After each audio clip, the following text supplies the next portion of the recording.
नमस्कार, मैं शिवानी रतूड़ी आर्यभट्ट टाइम्स में आपका स्वागत है। संसद के बजट सत्र के दौरान एक दिलचस्प तस्वीर सुर्खियां बटोरी है, जिसमें पुणे से निर्दलीय सांसद पप्पू यादव और मंडी से बीजेपी सांसद कंगना रनौत आपस में बातचीत करते नजर। यह वही पप्पू यादव हैं जिन्होंने कई मौकों पर कंगना रनौत को लेकर बीजेपी पर सीधा निशाना साधा था, लेकिन संसद में जो दृश्य सामने आया उसने राजनीतिक गलियारों में चर्चा का विषय बना दिया। वीडियो में साफ देखा जा सकता है कि पप्पू यादव कंगना रनौत बातचीत कर रहे हैं और इसी दौरान उन्होंने कंगना से उनका मोबाइल नंबर मांग लिया। दिलचस्प बात यह है कि कंगना ने भी बिना किसी झिझक के पप्पू यादव के फोन में अपना नंबर दर्ज कर दिया। इस दौरान बीजेपी सांसद जगदम्बिका पाल भी उनके साथ खड़े थे और यह पूरा मामला कैमरे में कैद हो गया। ये वही पप्पू यादव हैं जिन्होंने पहले कहा था कि कंगना रनौत को कोई भी गंभीरता से नहीं लेता। उनका कहना था कि कंगना को ना तो आज़ादी के बारे में जानकारी है और ना ही किसानों के मुद्दों की समझ है, और अब बीजेपी के पास केवल कंगना जैसे ही लोग बचे हैं। लेकिन संसद में दोनों के बीच गर्मजोशी से हुई बातचीत और नंबर एक्सचेंज करने की घटना ने एक अलग ही तस्वीर पेश कर दी।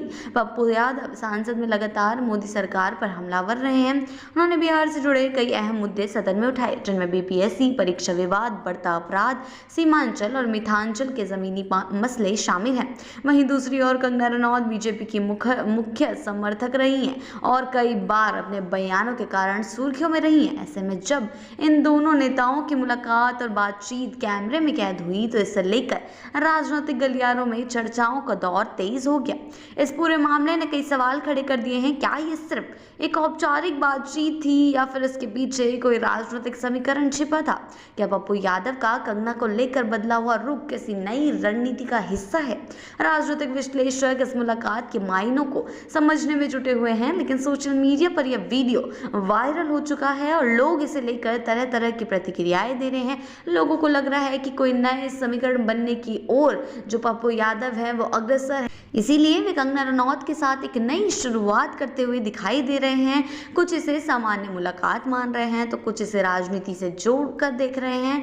संसद में हुई इस मुलाकात के बाद अब ये देखना दिलचस्प होगा कि आने वाले दिनों में पप्पू यादव और कंगना रनौत के बीच कोई राजनीतिक समीकरण बनता है या फिर ये महज एक सहयोग था। लेकिन इतना तो तय है कि इस घटना ने राजनीतिक हलकों में हलचल जरूर मचा दी है। आगे चलकर देखना ये होगा कि क्या सचमुच पप्पू यादव और कंगना रनौत के बीच कोई भी समीकरण देखने को मिलेगा। क्या सचमुच ये एक नए समीकरण की बातचीत की सिर्फ एक शुरुआत है? ये देखना बेहद दिलचस्प रहेगा। आगे की अपडेट्स के लिए जुड़े रहे आर्यभट्ट टाइम्स के साथ।